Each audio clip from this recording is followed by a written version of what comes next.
Стокгольм гудамжаар явж байгаад автобусны билет авах гээд явж исэн чинь хайгаад явж исэн чинь энд нэг хоолны газар харагдахаар эргээд харсан чинь нэг монгол хүн хаан ороод сайн байна уу гэсэн чинь сайн гэд. Тэгээд орж ирээд цай уугаад гар жоохон байж байгаад гар гэсэн чинь хоол идгээд тэгээд жоохон завгүй явж гэсэн чинь хоёр ундаагаар дайллаа. Тэгээд ууцыг гэсэн чинь маргааш нэг өдөр хоёр амралтын хасснаас өдөр амралтын гин. Тэгээд зураг авъя гэсэн чинь за яах юм гэдэг авахгүй байна. За тэгээд цаашаа явъя. Ямар ч гэсэн билетээ хаана авахыг заалгачлаа. За тэгээд хаа явсан газар монголчуудад таалахаар юм гоё байдгийг.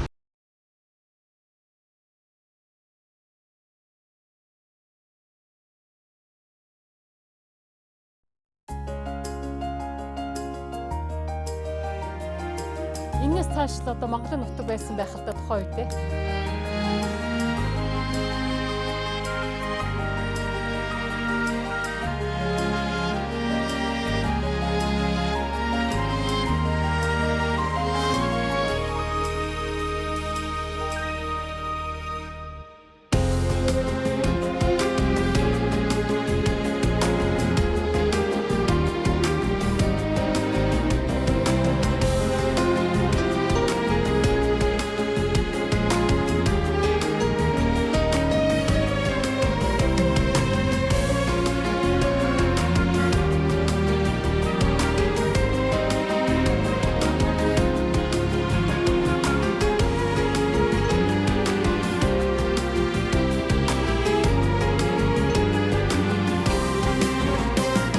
Монголоос аягүй гоё бороо авчирлаа гэдэг.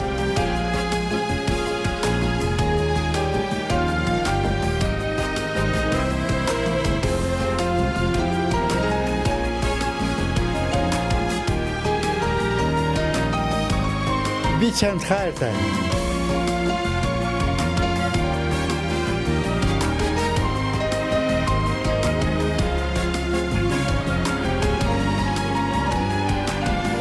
За та бүхэн натаа байгаарай.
гэж мэдээлэл хийсэн боловч одоогоор 2018 оны 9-р сард 2 шинэ дуу болон Thank You The Music гэдэг баримт кинонууд нь 2019 онд гаргахаар төлөвлөж байгаа юм байна. За энэ бол 2019 онд сайхан баримт кино гарах гэж байгаа юм байна. За ерөнхийдөө ABBA бол 1970-ад онд нэлээд модноос гарсан. За тэгээд энэ групп одоо ингээд тэрчгээрээ энэ одоо pop групп тэрчгээрээ модноос гарах нэгэ бодсон чинь за ABBA-г шүтэн бишрэгчд бол өөрөөр шийдсэн. За 1990-ад оноос бол ABBA-г шүтэн бишрэгчд бол маш ихээр сонсох болсон. За түүнээс гадна энэ гол нөлөөсөн юм нь болохоор тэр Mamma Mia гэдэг мюзикл гарсан 1999 онд. За тэр нь Англид одоо маш их хүчээ авч за тэрнээс болоод одоо бол ерөнхийдөө бол ABBA-г шүтэн бишрэгчдийн та улам ихээр нэмэгдэж байгаа гэж хэлж болно. За ABBA групп бол 400 сая одоо өөрийнхөө кассетыг гаргасан.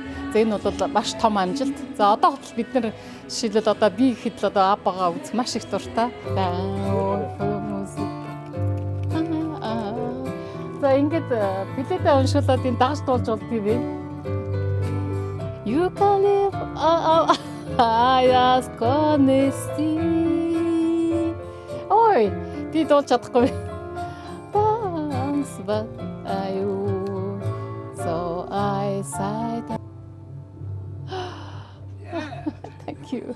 Great. Great. Oh, det var riktigt bra. Hej då.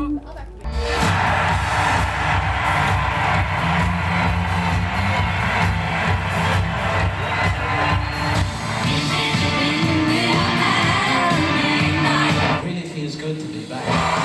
За энэ концертуудын хэсгээс гаргаж байгаа юм байна. Энэ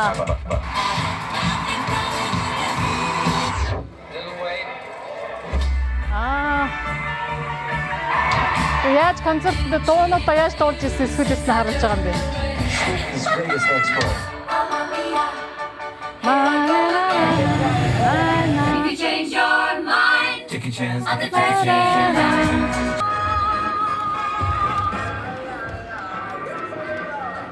За ABBA-гийн гоцод дуучдын нэг Агнета Флоскогийн тухай байна. За энэ Агнета Флоско 1950 онд төрсэн юм байна. За ABBA-д орохоос өмнө бол энэ 1967 онд 17 настай байхдаа энэ өөрийнхөө дууг дуулаад нэлээд нэр гарсан байсан юм байна. За тэгээд 1960 онд ABBA-та дуулж эхлэхээс өмнө бол энэ Агнетаг бол ерөөсөө бүх хүмүүс Шведэд мэддэг болсон байсан юм байна.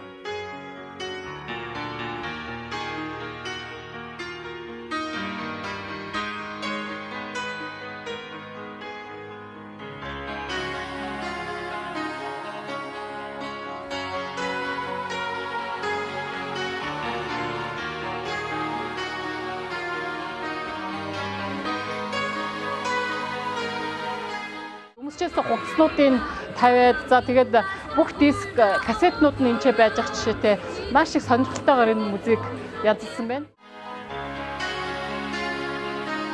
За ABBA-гийн музей бол 2013 оны 5 сарын 7-нд нэгдсэн. Нэгдэхээс нь хэдэн сарын өмнө билетүүд нь зарагдсан.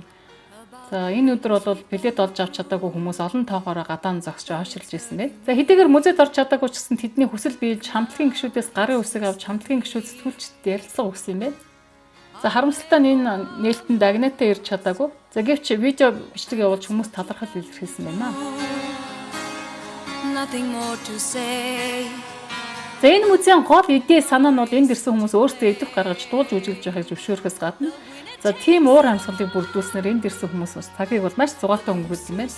За бид ч гэсэн цагийг маш зугаатай өнгөрүүлсэн. Мөн энэ музей дотор хязгаарч дуурж болох утас байрладаг. За тэрийг хэн нэгэн азтай хүн авах юм бол хамтлагийн нэг гишүүнтэй утсаар холбогдож ярих боломжтой юм байна шүү. Was in your arms,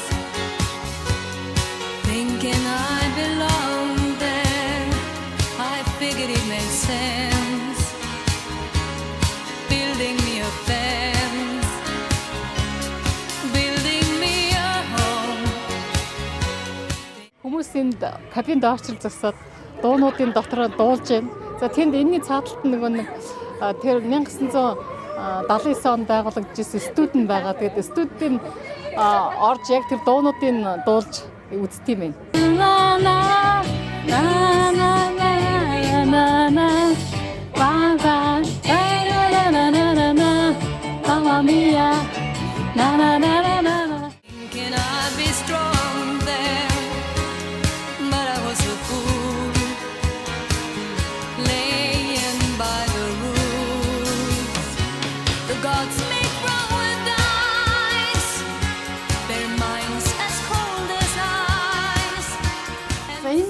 Монголтай музей бий болгоход тус хамтлагийн 3 гишүүн гар биечлэн оролцсон юм. За нэг гишүүн нь болохоор жоохон одоо хошин шогийн маягаар хандсан гэж хэлж байгаа юм байна. За ингээд ерөнхийдөө энэ дотор бол одоо дуулж бүжиглэж өөрийнхөө одоо дуртай хамтлагийн аба хамтлагтайгаа хамт дуулж бүжиглэхээс гадна за тэр үеийнх нь орчинд орж бичлэгээч хийж болох юм байна. Дууныхаа бичлэгийг хийж болох юм байна. Үнэхээр сонирхолтойгоор энэ музей бий болгожээ. За энэ музейд одоо ирсэн хүн бол 2-3 цаг болоход бол үнэхээр уйтахгүй юм байна. За миний хувьд бол үнэхээр сонирхолтой байна. Your name somewhere deep inside. You must know I miss you. But what can I say? Rules must be obeyed. The judges will decide the likes of me abide. Spectators of the show always stay in. Энэ платформыг харж байгаа үстэй. Бид нар энэ платформыг өмсөх гэж өстой өхөтдөг гэж үлээ. Яг ингээд цаг хугацаагаар аялж байгаа мэт сэтгэлдэрээд одоо өөрсдийнхээ энэ шүтэн биширж ирсэн хамтлаг одоо группийг ингээд үзээд бүх юмд нь ингээд дотор нь ингээд шингэж орсон энэ музей хийсэн гэж. I don't wanna talk if it makes you feel sad, and I understand. Энд ирсэн хүн болоод энийг зүгээр бэлэг дурсан дэлгүүр гэж ойлгож болохгүй. Ингээ бодоод үзэн 36 дуутай ийм гоё ориг CD. За тэгээд энэ Абагийн бичгтээ энэ гоё малгай зургаас энэ бол ерөөсөө заавал орж ирж авах ёстой юмнууд юм гэж би бол хэлнэ. The winner takes it all.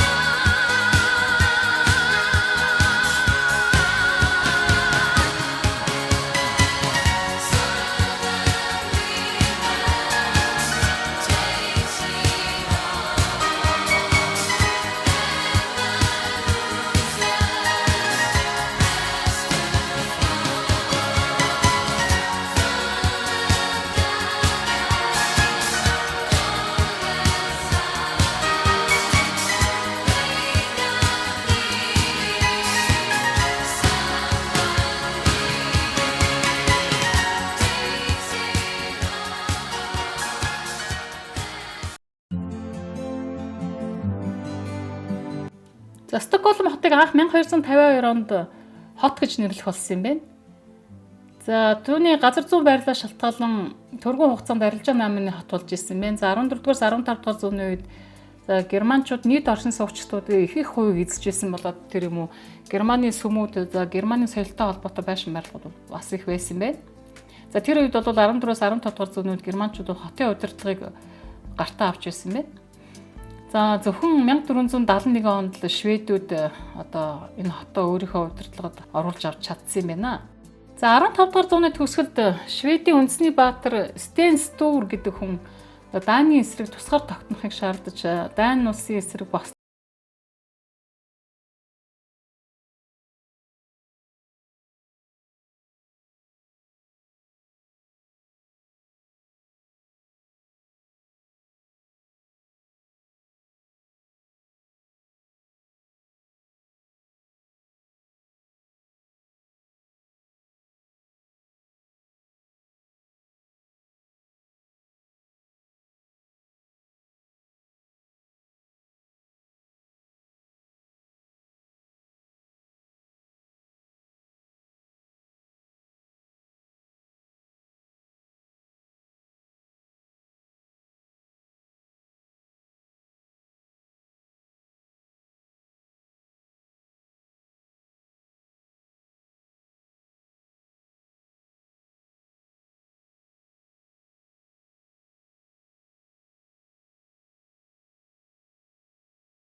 За та бүхэн натаа хамт байгаарай.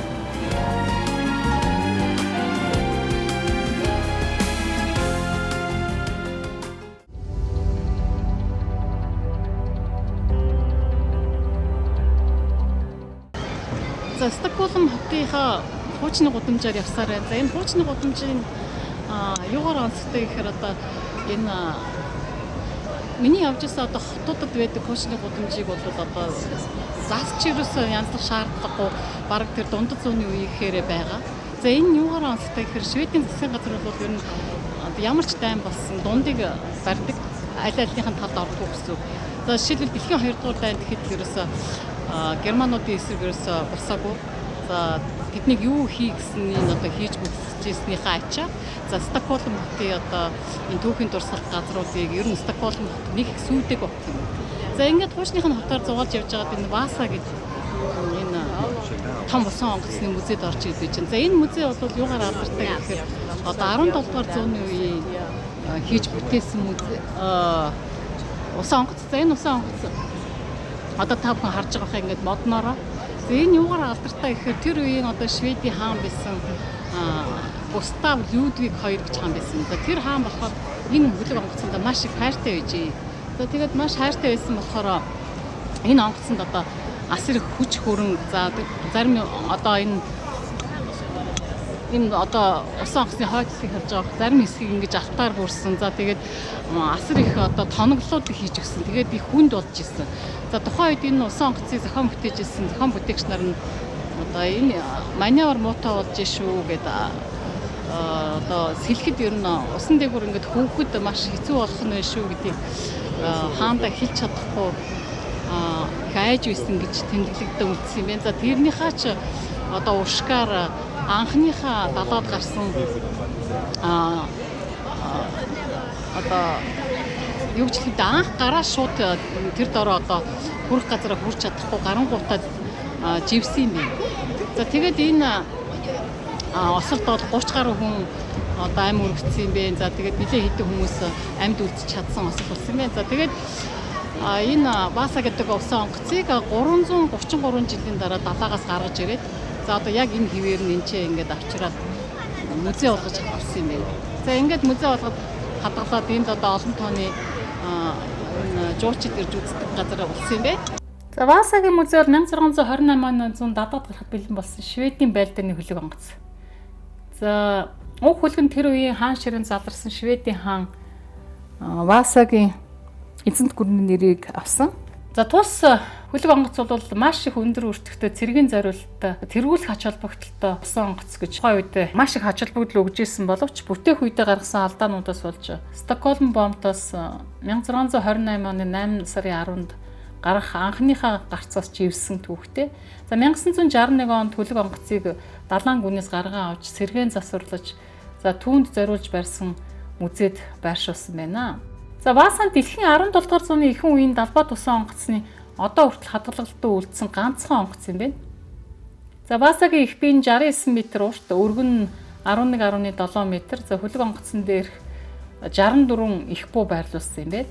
За тус онгоцыг барихад 16 газрын царс ой 1000 гаруй модыг хөлөг онгоц барьж байгуулахад тайрж бүтээсэн онгоц байна. За Шведтэй дайсагнаж байсан орныхон энэ хөлөг онгоцны талаар бол маш их сонирхож байсан байна. За тухайн үедээ Стокгольмд байсан Данийн зөвлөх Эрик Краббегийн загтал бол Вазагийн энэ зэвсгийн талаар дэлгэрэнгүй мэдээлж байсан түүхтэй юм байна.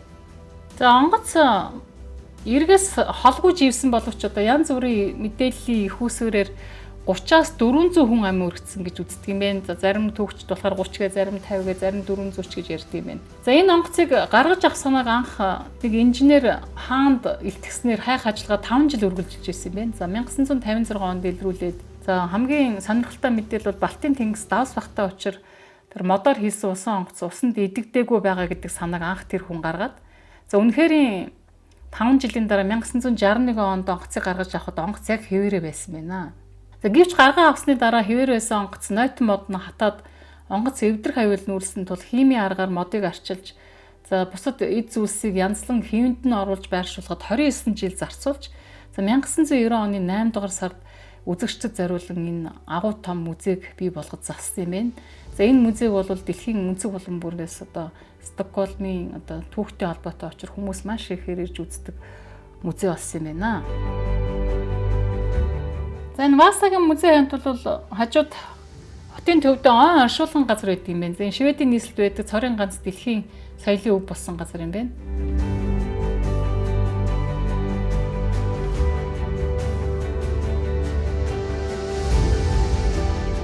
За та бүхэн натаа байгаарай.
За та бүхэн натаа байгаарай.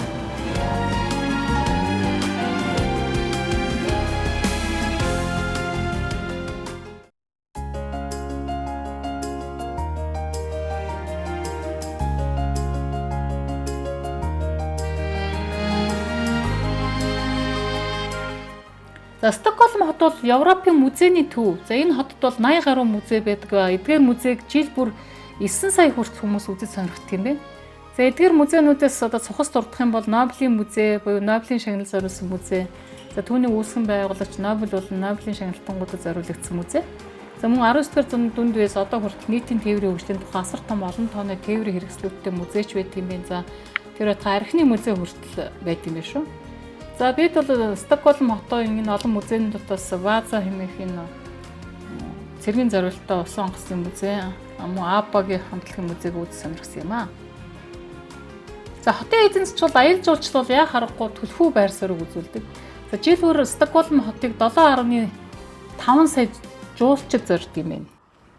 За Стокгольм хотоор хийх аялал маань үргэлжилсээр байна. За энэ хуучны хотод байдаг за мөн Стокгольм гэдэг юм тусдаа арал байт юм. За энэ арлын яг одоо голынхны иргэдээр байдаг энэ хааны ордон дээр нэрчээд байж байна. За энэ эзэн хааны ордон буюу засгийн газрын ордон энд байд юм байна. За энэ дотор бол одоо эзэн хааны гэр бүл нь амьдарч байд юм байна. За тэгээд энэ хааны ордон бол дундад зууны үеэс барьж эхэлсэн боловч за 1697 онд болсон галд шатаад за 1754 он хүртэл бүхэл бүтэн 60 жилийн турш дахиж сэргэн босгож барьсан юм байна. За тэгээд 1754 оноос хойш хааны ордныхан бол энд амьдарч байсан юм байна. Одоо ч гэсэн амьдарч байгаа. За энэ дотор ингээ ороод явах юм бол одоо гадны орны зочид төлөөлөгч ирээгүй үед бол бид нар одоо ингээд хаантаач таарлаж болох юм байна. За ингээд юу ч бас ордондоо ороод сонирхъя.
Мэдчлэнгээр энэ хааны ордон дотор нийтдээ 600 дүр байна. Тэгээд 17 дугаар зууны дунд үеийн тэр барокко стилээр бүгдийг засч янзлсан гэж байна. За тэгээд ингэж 17 дугаар зууны үеийн маш тийм классик стилтэй. За энэ нөгөө хааны ордны гол хэсэг. Одоо хаан ширээнд залхахтаа энэ өрөөг ашиглана. За маш тийм олон үйл явдлууд энэ өрөөнд тохиолдсон юм байна.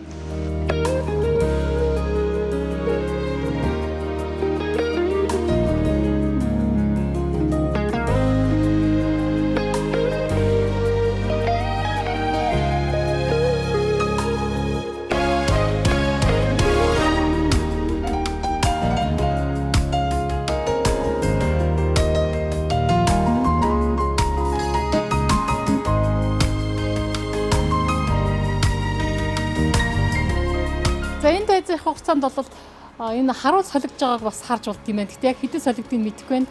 За бас нэг сонирхолтой баримт дуртахад энэ шведүүд одоо нөгөө энэ хаан засаглаас гадна парламентын засагтаа тэгээд ер нь бол хаан бэлэг тэмдгийн чанартай байдаг. Гэхдээ одоо жишээлбэл хааны принцесса охин нь одоо саяхан өөрийнхөө нөгөө юуны фитнесийн дасгалжуулагчтайгаа суулсан юм байна.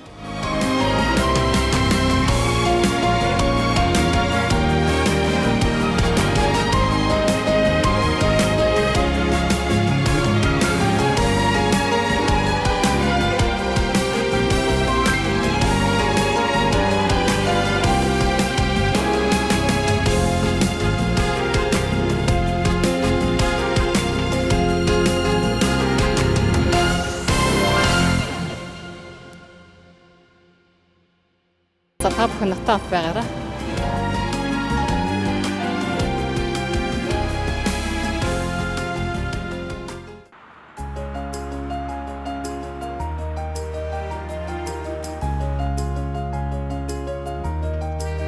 За шведүүдийн ер нь эртний төгөөг үзэх юм бол 9-р зуунаас үүсэлтэй 11-ээс 12-р зуунд Швед бас байгуулагдсан гэж бичсэн байдаг. За ер нь 9-ээс 11-р зууны шведүүд Финлянд болон Орос руу давталж Константинопол хотод очиж исэн түүхтэй юм байна. За 14-өөс 15 дугаар зууны үед шведүүд Норвег болон Дани улсуудтай нэгдэн Дани мэдэлд байсан. За 1521 онд тусгаар тогтнолд олсноос хойш Балтавыг ноёрох гэж нэлээд тэмцсэн боловч 1700-аас 1721 онд болсон хойд зүгийн дайнд ялагдсан юм байна. За Стокгольм хотын оршин суугчдын ихэнх нь буюу 85 орчим хувь нь үйлчлэгээний салбарт ажилладаг юм байна. За энэ хотод хүнд үйлдвэр байхгүй. За тийм учраас дэлхийн хамгийн цэвэр агаартай хотуудын тоонд бас зүүнээсээр ордог. За сүүлийн 10 гаруй жилийн турш шинэ техник, технологиг шинээр нэвтрүүлэхэд олон тооны одоо оронтой буюу вакансуудыг бий болгосон. За энэ хотод дэлхийд нэртэй ABM, Ericsson, Electrolux гэдэг компани одоо төв баазууд нь байрлалт юм байна.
ч томоохон санхүүгийн төв, за Скандинавын орнуудын томоохон банкуудын төв байрладаг. За мөн даатгалын компаниуд байрлана. За Шведийн компаниудын 40% нь өөрийн төв штаб энэ хотод төвлөрүүлдэг юм. За жишээлбэл бидний сайн мэддэг H&M-ийн төвөнд байрладаг. За энэ Скандинавын орнууд дотор бол Шведэд харин хүнсний зүйл нь бол нэлийн хямдхан байдаг юм. За эрүүл мэндийн үйлчилгээ бол мэдээж улсын даатгал даатгалсан бол үнэгүй маш чанартай үйлчилгээг үзүүлдэг. За хувийн эмнэлэгт үйлчилсэн бол эмнэлгийн төлбөрийнхөө зарим хэсгийг эргүүлэн авч болдог. За хөдөө аж ахуйн уламжлалт салбар нь бол мах сүүний аж ахуй, уламжлалт суурин, ферм эсвэл жижиг тосгоны маягаар хүмүүс нь ихэвчлэн амьдардаг. Хотоо газараас босод хөдөө газараа шүү дээ. За Шведийн үндэсний хоол нь бол үзэмтэй цагаан будааны каш, овцсон мах, чихэрлэг пив, жигнэмэг, алюминий бялуу, шарсан нугас зэрэг нь одоо үндэсний баяр ёслолын хоолнд ордог юм байна.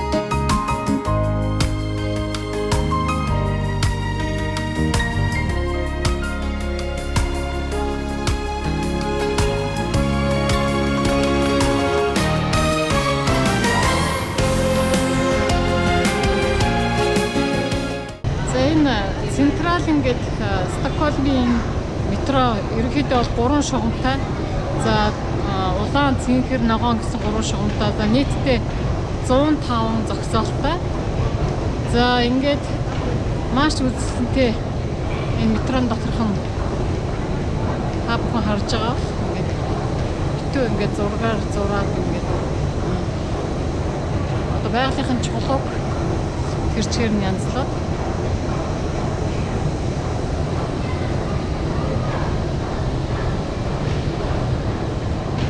за хэрэг болгож энэ метрог нь үзэх гэж ирсэн. За энэгээр ингээд за централ ингээд төв буудал дээр нь буугаад 10-11-р юу руу явдаг. Чиглэл рүү явдаг руу орж ирэхээр ийм ингээд метроны цаатлыг одоо тэр чигээр нь ингээд гоё янзлсан. За энэ цэнхэр өнгөтэй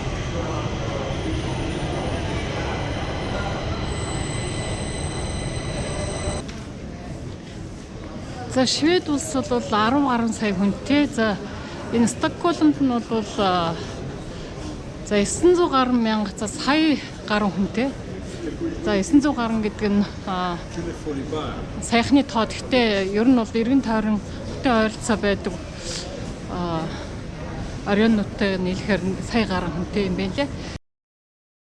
Нилийн хэдэн жилийн өмнө за 50 жилийн өмнө энэ хотын агаарын бохирдол за хүн машины төгжрээ энэ төргээд асуудал зөндөө байсан. За тэгээд тэр асуудлаа бол шийдэхин тулд энэ Стокгольмынхан одоо засаг захиргаа хотынхаа төвөөр маш үнэтэй төлбөртэй зам бий болгоод за тэрнээсээ цуглуулсан мөнгөөр энэ экологийн эко гэдэг одоо түлш гаргаж авсан байна. За тэр түлшийн хамгийн сонирхолтой нөгөө түүхийн эдэн одоо ресторан хоолны газрын за төмсний хальс энэ төр за тэгээд ногооны хальс энтрийг тусгай аргаар босруулаад за тэрүүгээр эко түлш гаргаж авсан. Эко түлшээрээ автобуснуудаа бүгдийг явуулдаг. За тэр нь бол байгальд ямар ч хоргүй. За тэгээд мэдээж ирэг маш ногоон хот болсон. Одоо байшин барилга барихтаа хүртэл тэрийг 300 м орчим газар одоо яваал юу маш том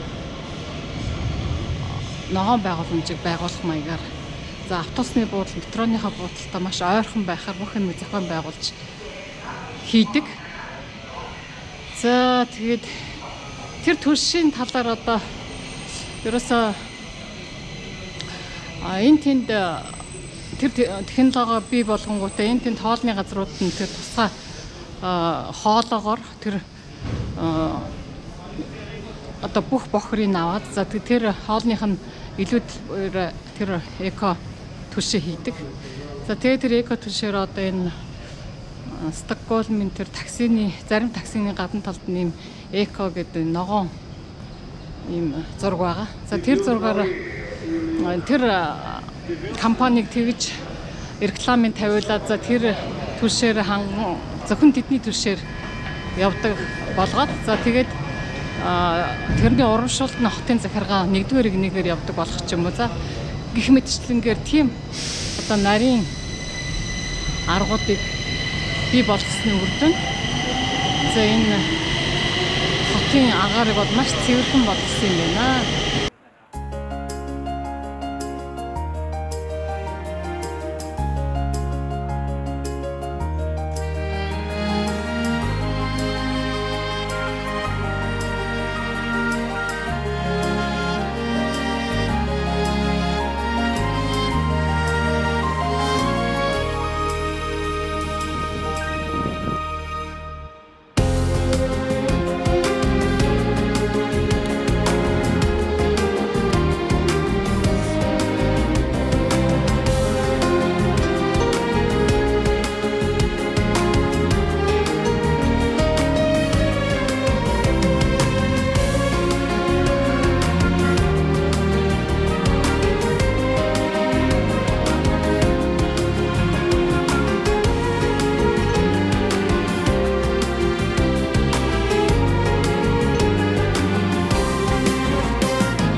Хуучны хотоор л одоо 2-3 хоног явлаа. Үнэхээр үзэг харах юм ихтэй. За түүнээс гадна энэ 14 одоо арлыг дамнуулан барьсан. За ийм 57 гүртэй энэ хот. За ингээд 14 арлан дээрээ ингээд тарж байрсан хот. За одоо би нэг гүүрэн дээгүүр нь гараа явж байна. За ерөнхийдөө бол хотод бол одоо та бүхэн харж байгаа бах төгжрээ бол ер нь байхгүй. За төгжрээний асуудлаа бол маш амархан шийдсэн байгаа. За хотын яг энэ хүмүүсийн явдаг төв хэсэг дээрээ юу яасан байгаа. Төлбөртэй өндөр төлбөртэй зам ажиллуулаад за тэгээд тэрнээсээ олсон мөнгөөр энэ нийтийн тээвэр за тэгээд энэ эко түш хийх мөнгө олсон байгаа. За тэгээд хотын дарга нь өөрөө одоо дугуй унах болсон. За тэгээд хүмүүсээ ингээд үлгэр дуурайд үзүүлэхэд бол өөрөө ингээд дугуй унаад ирсэн. За тэгэнгүүт хүмүүс нь ерөөсөө за дугуй хотын дарга маа дугуй унаж явахдаа одоо би дугуй унахгүй яах вэ гэдэг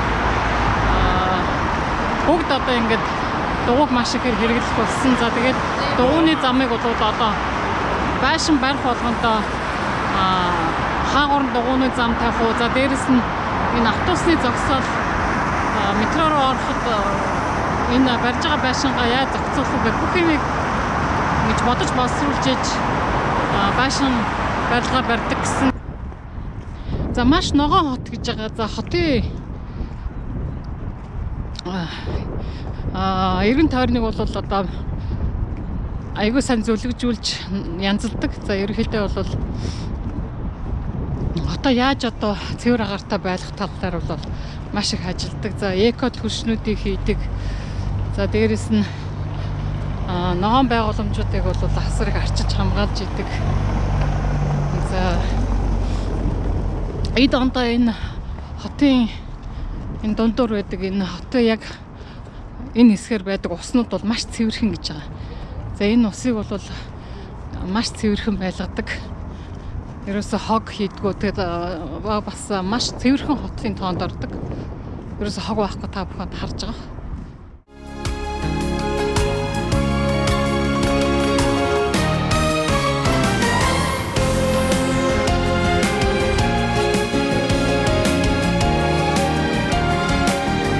За Стокгольм хотоор надтай хамт байсан үзэгчид та бүхэнд маш их баярлалаа. За дараагийн нэвтрүүлэг хүртэл баяртай үзэгчтэй.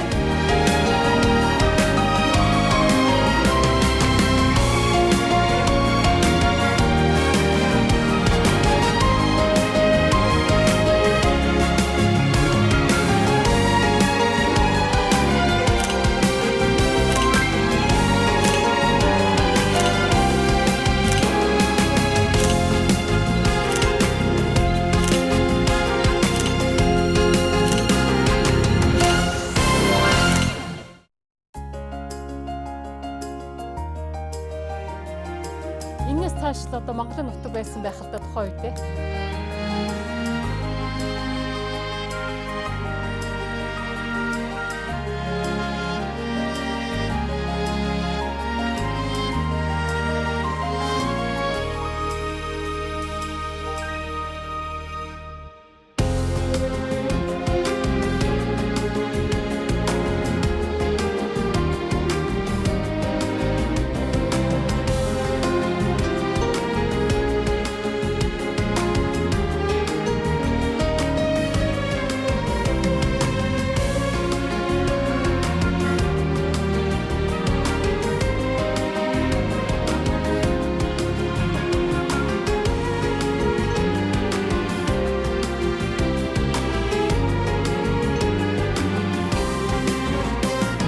Монголоос аягүй гоё бороо авчирлаа гэдэг.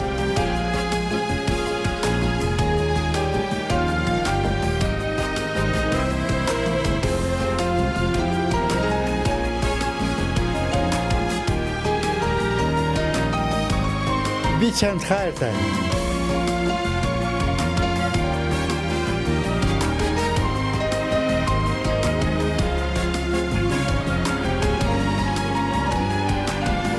За та бүхэн натаат байгаарай.